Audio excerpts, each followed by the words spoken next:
And here we have more conversion factors when measuring area and volume and moving from US customary units to metric units and vice versa. So the process does not change. The unit analysis process stays the same. The only thing that's maybe a little bit different is that we have new relationships for our conversion factors that are also considered approximations. You'll notice when you look in the chart that it has the squiggly equal to sign. So in the first one, we're going to move through these pretty quickly because they're very similar to past problems.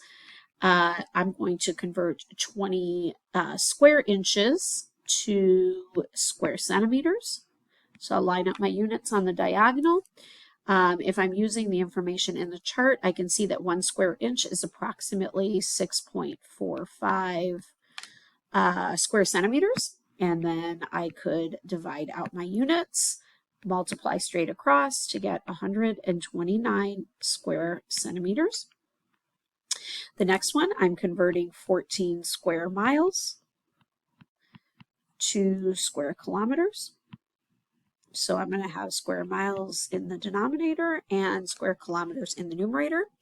And then if I go over to my conversion, I can see that 1 square mile is approximately 2.59 square kilometers. And again, this is an approximate value. So our answer actually up here, I should probably have a squiggly equal to sign as well for the approximation over 1.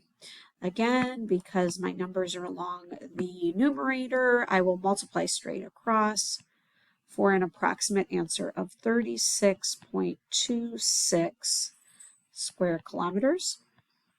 And then in the next one, I'm going to convert, this one's going to be a unit of volume. The number 10 and 11 were area units. I'm going to convert 250 milliliters to cubic centimeters. And this one's kind of interesting because you're going to notice that 1 cubic centimeter is actually equal to 1 milliliter. So you have a 1-to-1 relationship here, which essentially means 250 milliliters is the same as 250 cubic centimeters. So sometimes we have these scenarios with 1-to-1 relationships like that converts us from the US system of measurement to the metric system of measurement, and then from there we may have to do further conversions as we go. Now you have 3 problems in the check for understanding that I would like for you to go ahead and try. Pause the video, unpause once you've completed the problems to check your answers.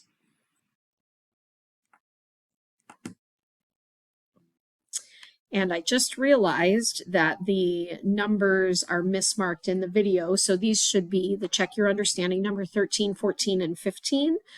So I apologize for that error, but these are the answers. Number 13 is 474,930.4 gallons. This is an approximate value.